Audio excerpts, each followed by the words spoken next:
They turned the lights off, and I realized I didn't know how to grieve a place. The neon blinked out like a heartbeat slowing, then silence, the kind of silence that makes your ears ring. It felt ridiculous, and it felt huge. It felt like losing a room inside myself. Welcome back to S&J Pride. I'm Samnang. If you're new here, this is the podcast where James and I tell true stories about gay love, the drama that shapes us, and the small choices that keep us going. Today, I'm going to talk about something that hurts in a particular way, when the queer places that raised you vanish. And I'm James. If you've ever found safety in a bar, a community center, a late-night diner, if you learned how to be seen in a doorway under neon, you're in the right place. Today's episode has grief in it. Take care of yourself. Pause if you need to. Let's name what these physical queer spaces did for us, beyond nostalgia. They gave us safety when home wasn't safe. They taught us rituals, how to hold a drink and a secret. They offered mentors who'd been through the parts of life we hadn't yet survived. They were rehearsal rooms for identity, practicing pronouns, practicing jokes, practicing how to kiss without fear. Losing them isn't just about missing music or cheap drinks. It's losing mentors, rites of passage, and a visible map that said, "You belong here." Scene 1. The last call. The night the owners stepped up and said the words we all knew were coming but didn't want to hear. The lights took on that tired yellow glow. Someone started a slow clap that was more shock than celebration. We lined up at the bar because that's what you do. You stand shoulder to shoulder with strangers who are suddenly kin. The bartender poured a drink he refused to charge for, like an unspoken blessing. I watched him write my name on a napkin, and I thought, this is where I learned my name mattered. Here's the thing. In that moment, I felt ridiculous for crying over fluorescent lights and a sticky floor. But the truth of it is, I was grieving rituals. I was grieving the small kindnesses. The bartender who knew your heartbreak by the way you ordered. The back room where someone taught you how to slow breathe when panic rose. Those micro habits become scaffolding. When the building closes, the scaffolding goes with it. Scene 2. The bartender who became family. He wasn't just good at mixing. He kept records of people's small wins. You told him yesterday, he'd ask. Did he say yes? He showed up for strangers' funerals and babies' hospital rooms. Once, after a particularly awful week, I sat beneath that humming sign, and he slid a slice of pie across the bar like it was medicine. I told him things I wouldn't tell some friends. He had a way of holding space without making it a production, just presence. That mattered. Scene 3. The text thread that refused to die. When the door locked for the last time, someone created a group chat. It started as all caps and memes, and then, quietly, it turned into lifelines. Anyone want to meet for coffee? Who's got a couch? Can I come over? The thread became a digital living room, messy and warm. For a while, it was enough. Then people drifted. Work, sleep, new cities. Threads go quiet because life continues, not because we forget. Still, that thread held grief and humor and 1,000 small, fragile check-ins that kept us tethered. When the place went away, my daily rhythm changed. I didn't know how to replace bumping into someone at 2 a.m. and learning they were a cousin of a cousin or a future partner. I didn't know how to mourn a place without romanticizing unsafe corners of it, because not all queer spaces were safe for everyone. Some of you had complicated relationships with these places. Some never had access at all. I want to say that out loud. If you never had a bar or a center, this episode is still for you. We're talking about belonging, not a single blueprint. I hear you. Losing a place changes how you organize your life. It's more than nostalgia. It's a practical loss of community scaffolding. What we want to offer in this episode are small, low-risk ways to mark that loss and to rebuild connection while keeping safety and consent front and center. So, let's do a small, trauma-aware ritual together. Something private, accessible, and safe. Nothing performative. If you're listening alone right now, find a small object that reminds you of the place. A matchbook, a coaster photo, the scent of cologne that always lingered there. Sit with it. Breathe. If you want, light a candle or press play on a 3-song playlist that captures the mood. Speak a short note to the place, out loud or in your head. Thank you for teaching me to laugh when the world told me not to. I'm leaving with the lessons, not the pain. If this feels like too much, write a 1-paragraph letter and save it somewhere.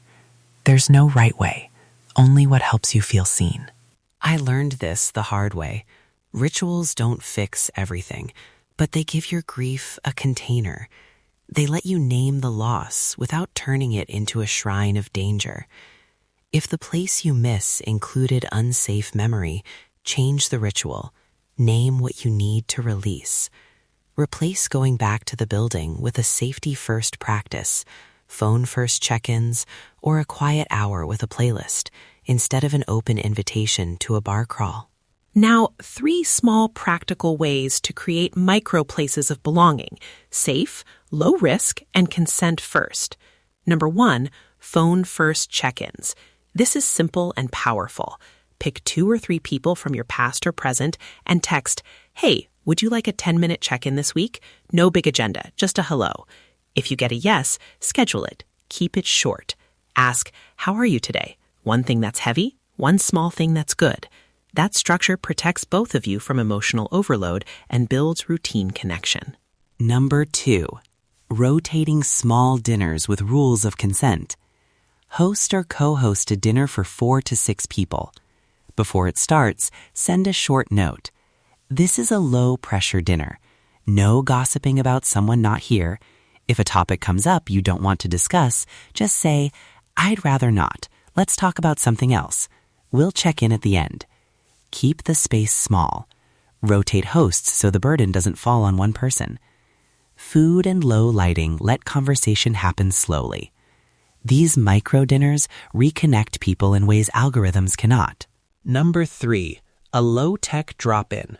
Not a party, more like a time window where a few people are welcome to stop by for 30 minutes.